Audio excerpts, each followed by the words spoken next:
Olá, seja bem-vindo ao Espaço Aberto para a Saúde. No programa de hoje vamos falar sobre o gerenciamento dos resíduos de serviços de saúde, que visam minimizar a produção desse tipo de material e proporcionar a esses resíduos descartados um encaminhamento seguro e de forma eficiente, que visa a proteção das pessoas e do meio ambiente. Mas e quanto aos materiais utilizados em casa, como agulhas, onde são descartados? O que será que as pessoas na rua pensam sobre isso? Você sabe para onde vão os resíduos dos hospitais, postos de saúde e clínicas? Eles devem ser descartados de forma adequada, mas eu não tenho certeza para onde eles vão. Mas eu sei assim que no hospital a gente usa e eles são separados na coleta seletiva em caixas amarelas que tem um nível de descarte e eles não são misturados com os outros resíduos de sangue e lixo comum hospitalar. Você sabe para onde vão os resíduos dos hospitais, postos de saúde e clínicas? Não. Para falar a verdade, esse é um tipo de informação que ela não é muito frequente, né? Eu vejo que até entre os órgãos mesmo existe muita confusão, onde é que vai fazer o descarte desse material. Então, assim, que dirá a população de uma maneira geral. Então, não há nenhum tipo de informação clara a respeito do que é feito com esse material. E não só hospitalar, mas também como indústrias, como resíduos tóxicos, radioativos também. E se você utilizasse alguma coisa pérfuro-cortante em casa, o que você faria? Eu tenho que botar na caixinha amarela que fica no hospital, onde a gente bota os outros para serem descartados adequadamente. Se você utilizasse a seringa em casa, o que você faria com ela? Provavelmente perguntaria à minha namorada, ela é médica e ela saberia como descartar, eu não saberia. Tá ok, obrigado. Segundo informações do IBGE, 56% dos municípios depositam seus resíduos de serviços de saúde no solo. Lixões, em aterros sanitários e aterros sanitários especiais. Quando tratados, há o predomínio da queima a céu aberto, incineração e as tecnologias de micro-ondas e autoclaves para a desinfecção desses tipos de resíduos são adotadas somente por 8% do total do tratamento desses resíduos no Brasil. Cerca de 20% dos estabelecimentos de saúde não tratam os resíduos dos serviços de saúde. Para falar um pouco sobre esse assunto, nós temos aqui hoje a pesquisadora visitante, a professora doutora Eliana Napoleão Cozendi. Prazer, professora. Seja bem-vinda ao nosso Espaço Aberto para a Saúde. Obrigada. Poderia falar um pouco para a gente como que se deu a sua aproximação com esse tema de pesquisa? Bom, em 2003, foi a primeira vez que a Agência Nacional de Vigilância Sanitária, o que a gente chama de Anvisa, ela publicou uma regulamentação, que na época era chamada de RDC 33, e foi a primeira para a saúde, porque até então nós só contávamos com regulamentação do Ministério do Meio Ambiente. Bom, quando essa regulamentação da Agência Nacional foi lançada, nós da saúde, eu sou da saúde, de formação eu sou dentista e sou enfermeira também, nós começamos a estudar essa regulamentação até para aderirmos às práticas tecnicamente recomendadas. E na época foi muito difícil fazer isso. Essa regulamentação ela veio diferindo da que já existia para o meio ambiente. Então, depois, comecei a estudar sobre isso. Logo depois, a Agência Nacional de Vigilância Sanitária precisou publicar uma outra regulamentação, que é a que está até hoje, a 306, de 2004. E então eu tive que continuar estudando. Com isso, acabei virando pesquisadora desse assunto e fazendo meu doutorado nesta área e estudando mais ainda essas regulamentações do setor de resíduos, do setor saúde. Especificamente, seria interessante falar para o nosso público que você adaptou um instrumento, não foi? Sim. O que acontecia? Até 2011, nós não tínhamos um instrumento padronizado, validado, que fosse robusto e que tivesse no seu escopo, no seu âmbito, o poder de avaliar, desde um único estabelecimento de saúde, avaliar o quê? A qualidade da gestão dos resíduos de serviços de saúde. Então, nós não tínhamos esse instrumento que pudesse avaliar desde o estabelecimento de saúde até o país como um todo. Bom, quando na tese, na época do doutorado, eu descobri que existia esse instrumento, que era da Organização Mundial da Saúde, nós pedimos a autorização para a organização, ela cedeu numa transferência de tecnologia e eu pude fazer durante a tese a adaptação transcultural desse instrumento de avaliação e a validação dele para que ele pudesse ser usado então em território brasileiro.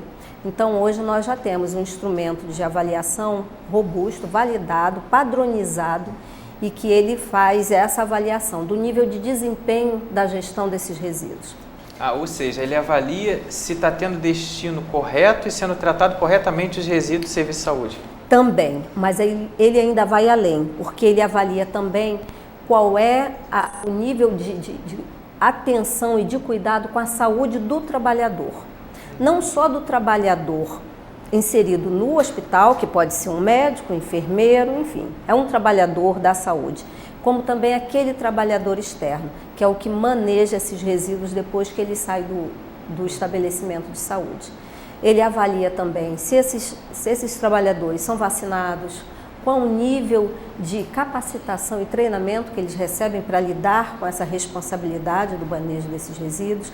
Ele avalia também a política pública local do município, então ele tem pergunta direcionada para o Ministério da Saúde em Brasília, para o Ministério do Meio Ambiente em Brasília. Então ele pega todos os âmbitos, né, de gestão. Todos os âmbitos, ele vai desde o nacional até o local. Então a pergunta vai para o diretor do hospital até a Vigilância Sanitária Nacional, passando pela Secretaria Municipal de Saúde, Estadual de Saúde. Interessante. Em sua opinião, como podemos minimizar esse risco de contaminação, visto que a gente já viu aqui na entrada do programa, várias cidades brasileiras não apresentam o local apropriado para descartar os resíduos provenientes de serviço de saúde? Pois é, esse é um problema estrutural, é um problema que eu não vejo uma resolução a curto prazo. Temos aí estratégias e políticas públicas e conscientização das pessoas.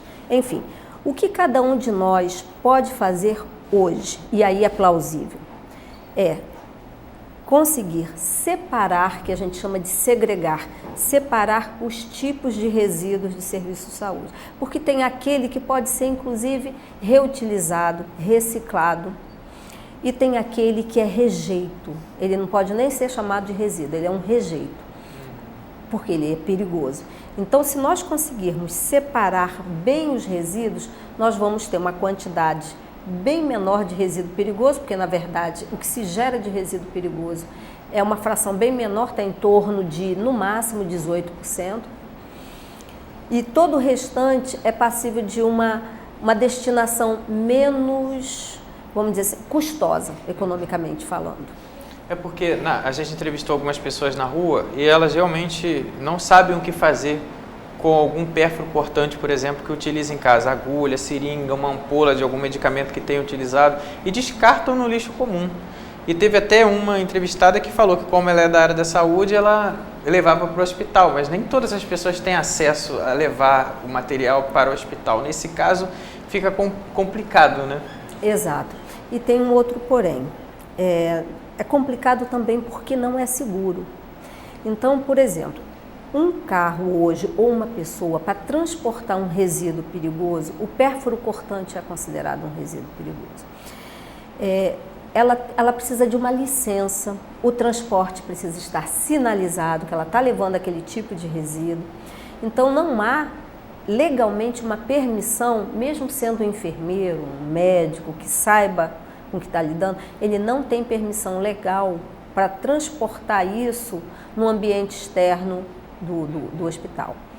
Então, é uma questão que quem gera o resíduo, se for uma pessoa que faz um tratamento em casa, ela precisa ser orientada e ser acompanhada pelo estabelecimento de saúde, pela unidade de saúde, para que ela faça essa gestão desses resíduos, essa entrega desses resíduos de uma forma segura. Segura, né? E legal. Mas aí, no caso, a pessoa que é diabética utiliza muito essas agulhas. A orientação é essa, então. Conversar sempre com quem está fazendo o manejo desse tratamento dessa pessoa diabética e dali ela vai ter orientação de como armazenar e fazer o quê? Levar até o posto? Exato. Bom, então a unidade, essa pessoa ela é sempre acompanhada por uma unidade de saúde. Então, as pessoas dessa unidade, a enfermagem ou a pessoa que está ali para dar o suporte à gestão de resíduos, essa pessoa orienta esse paciente E normalmente ou é cedido para ele uma caixa, que é uma caixa especial para receber resíduos perfluorocortantes, é uma caixa que normalmente é de papelão, onde ali ele deposita de forma segura esses resíduos e depois essa unidade deveria fazer esse transporte. Tá? A unidade deveria ir lá e na residência da pessoa e recolher. O ideal, que essa unidade, esse automóvel, essa unidade móvel que vai buscar esse resíduo, ela precisa inclusive ser também licenciada, ela precisa estar sinalizada de que ela está carregando esse resíduo. Então você veja bem, não é algo muito simples se fazer, precisa de um acompanhamento da unidade e de uma orientação dessa unidade. Então é um estudo até que pode ser feito para ver até que nível, até que ponto essas pessoas estão sendo realmente orientadas. Porque se elas descartam esses resíduos perfluorocortantes no lixo comum, é muito perigoso para um trabalhador se contaminar. Entendi. E existem classificações, professora, quanto ao tipo de resíduo? Existe. Que você falou de rejeito e de resíduo. Pois é, existe. No Brasil nós temos dois regulamentos para a gestão de resíduos do Serviço de Saúde nacionais. Um é do Conselho Nacional de Meio Ambiente, que é a 358 de 2005, e a outra é da Agência Nacional de Vigilância Sanitária, que é a 306 de 2004. São as duas principais e nacionais. Bom, como que elas classificam esses resíduos? Elas classificam em 5 grupos. O grupo A estariam todos aqueles biológicos, de origem biológica. Sangue estariam incluídos no A. O B estariam incluídos todos aqueles resíduos químicos, inclusive os resíduos de medicamento vencido e tudo mais. O C seria todo aquele radioativo e o D seria aquele considerado similar ao resíduo sólido urbano, ou comum, ou domiciliar.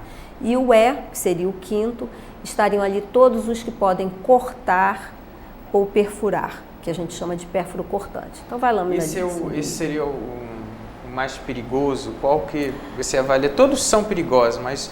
Pois é porque depende da origem e, por exemplo, se é um medicamento, esse medicamento ele pode ser perigoso, pode não ser. O que a gente considera a regulamentação? Eu estou perguntando isso porque, pelo senso comum, as pessoas têm muito medo de perfluorocortante e material radioativo. Sim. Mas aí todos têm um certo risco. Sim. O radioativo, a maioria dos estabelecimentos de saúde que lidam com procedimentos do dia a dia, que não tem procedimentos específicos da área da radiação, eles nem costumam gerar resíduo radioativo. A verdade é essa. Agora, aqueles perfluorocortantes são gerados em quantidade, tanto em hospitais quanto nas residências, se o paciente tem, por exemplo, se ele é insulino dependente. Bom, de substância química, que são os medicamentos, por exemplo, os quimioterápicos, eles alteram, né, a microbiota, inclusive as células sofrem alterações. Enfim, se ele for descartado no meio ambiente, ele pode contaminar. Então, o ideal é que essa pessoa também tenha cuidado com os medicamentos, porque dependendo do medicamento, ele é muito perigoso. Outra coisa, o que a gente chama de A, que às vezes a pessoa está sujo de sangue, é muito perigoso. Depende. Se esse sangue vem de uma pessoa que tem uma doença infecto-contagiosa que é passada através do sangue, uma hepatite B, uma hepatite C, a gente pode chamar, é um resíduo perigoso, está sujo de sangue e é um resíduo perigoso. Se é sangue de alguém que acabou de fazer os exames, está ali, foi se hidratar, chegou para receber uma hidratação, tem os exames, não tem nenhuma doença infecto-contagiosa, muito embora choque aos olhos uma gaze suja de sangue e é um resíduo do grupo A, ele em termos de perigo, ele não é perigoso igual uma medicação, um resíduo de medicamento que foi jogado no ambiente porque era um quimioterápico. Que a gente tem visto muito hospitais, postos que são públicos, né, que tem não só as particulares, que é identificado, às vezes aparece na mídia, na TV, dá para identificar até o local de onde veio aquele medicamento ou aquela vacina vencida, jogada em lixões mesmo. Infelizmente, isso acontece. A céu aberto. E a gente viu que muito pouco é tratado no Brasil ainda.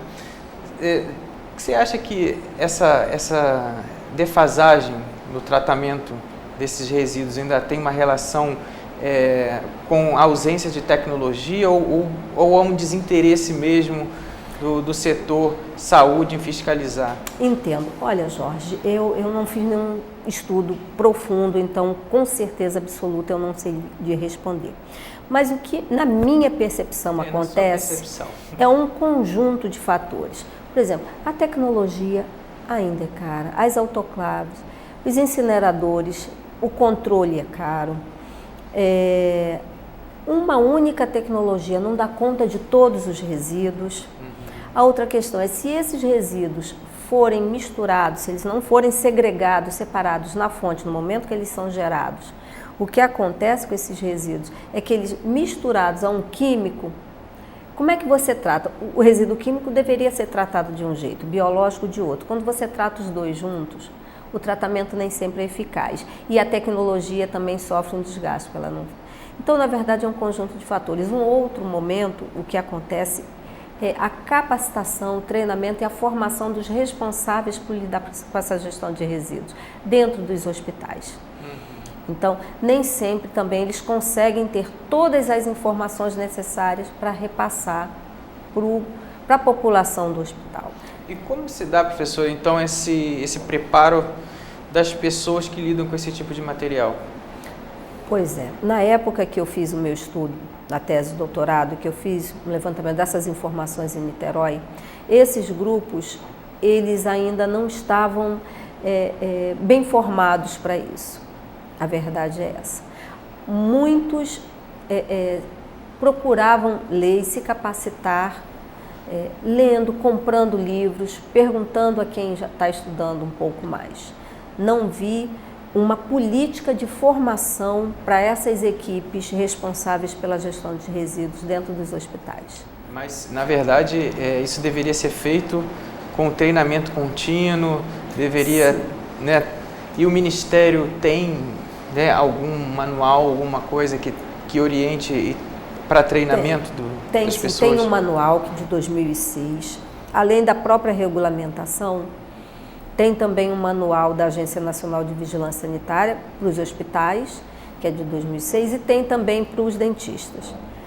O que acontece é que os anos vão se passando, a tecnologia vai mudando, os próprios resíduos, a gente tem uma necessidade de usar os descartáveis na saúde, é uma necessidade. Então há também uma evolução desse setor produtivo, da indústria da saúde. Então, quase que todo dia tem uma dúvida nova sobre um resíduo. Como eu classifico esse resíduo? Porque dentro do grupo A, mesmo o resíduo sendo de origem biológica e às vezes de origem infectante, ele tem subgrupos que vai de A1 a A5. Então, em alguns momentos, o próprio profissional tem dúvida, como eu classifico esse resíduo? Ele é um resíduo A1, A2, A3, A4, porque dependendo da periculosidade desse resíduo, ele é enquadrado num subgrupo ou no outro. E tem uma destinação e um tratamento final de uma forma diferenciada, de acordo com o risco.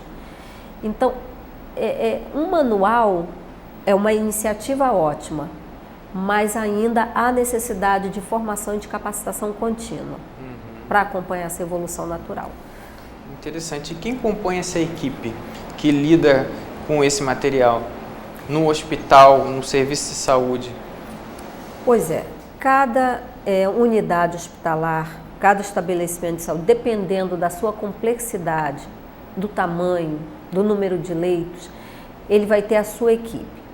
Às vezes é uma equipe só realmente para lidar com a gestão dos resíduos. E muitas das vezes quem faz essa gestão é a Comissão de Controle de Infecção Hospitalar. Em outros hospitais já é o grupo do SESMID, né, da equipe de saúde e segurança no trabalho. Então é o engenheiro, é sempre uma equipe multidisciplinar. Então, isso vai muito também da complexidade do porte desse estabelecimento de saúde. Um estabelecimento grande teria, então, quais profissionais? Engenheiro? Bom, a recomendação é que seja uma equipe multidisciplinar. Por quê? Quando você lida com resíduos do serviço de saúde, na verdade, o hospital ele gera todo tipo de resíduo, que vai do papelão a um muito perigoso, né? O que foi gerado no isolamento, um paciente no isolamento. Então, o que você vê é que a necessidade de conhecimento da farmácia, de um farmacêutico, do enfermeiro, de um biólogo, às vezes de um engenheiro, para ver uma determinada estrutura onde vai armazenar aquele resíduo, que precisa de um armazenamento mais especial. Então, a recomendação que se dá é que seja, na medida do possível, uma equipe multidisciplinar. Interessante. E aí a gente já respondeu essa questão, mas ela estava aqui no roteiro. O que fazer com algum material como agulhas e seringas utilizados em casa? Aí vai depender, né? Porque...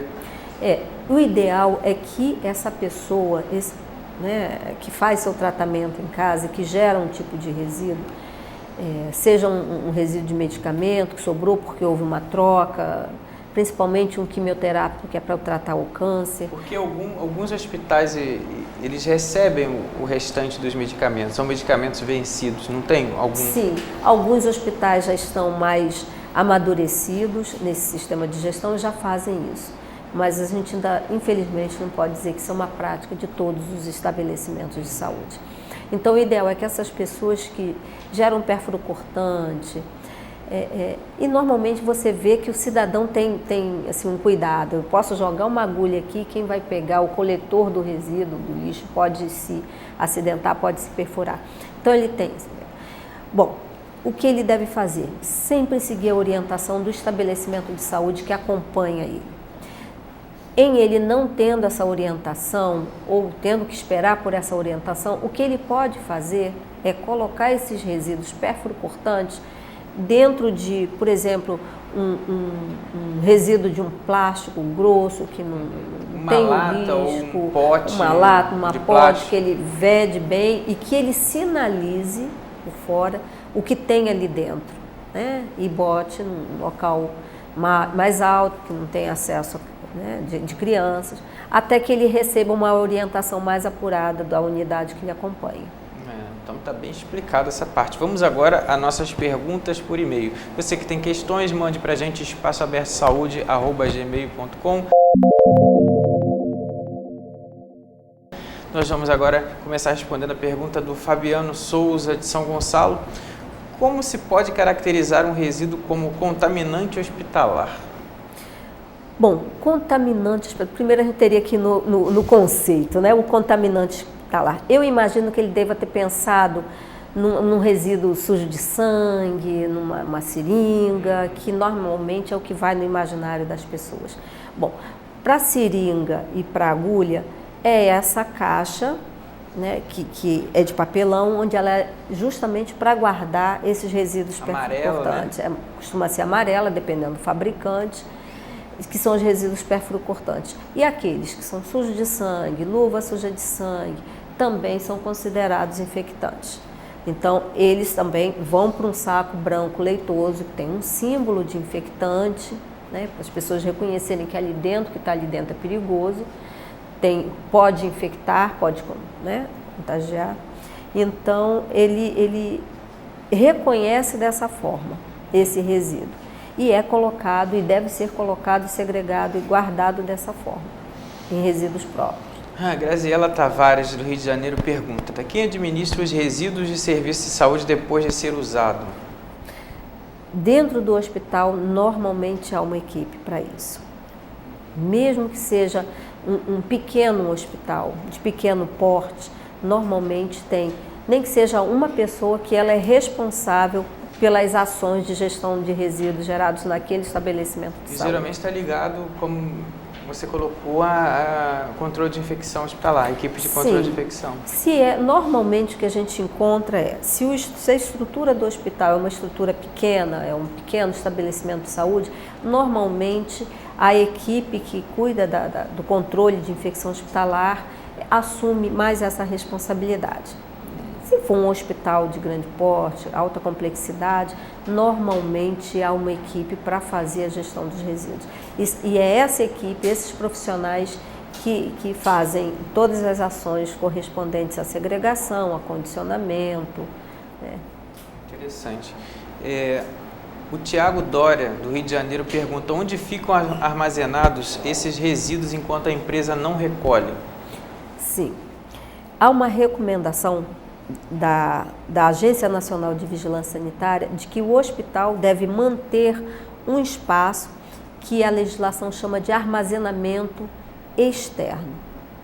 Então, o que acontece? O resíduo ele é gerado, depois que ele é gerado, ele deve ser separado, né, o que é químico, o que é biológico, acondicionado da forma correta, o que é biológico, saco branco leitoso, o que é químico, se é líquido, se é sólido, vai para o seu acondicionamento adequado. Depois isso é levado até um armazenamento interno, né, próximo da unidade que gerou, e dali, num certo momento do dia, ele é levado até o armazenamento externo. Esse armazenamento externo, ele deve oferecer a facilidade de acesso para o caminhão que vem coletar, para o carro que vem coletar. E esse armazenamento externo, ele tem uma estrutura diferenciada. Ele deve ser azulejado, ele deve ser vetado para não entrar vetores.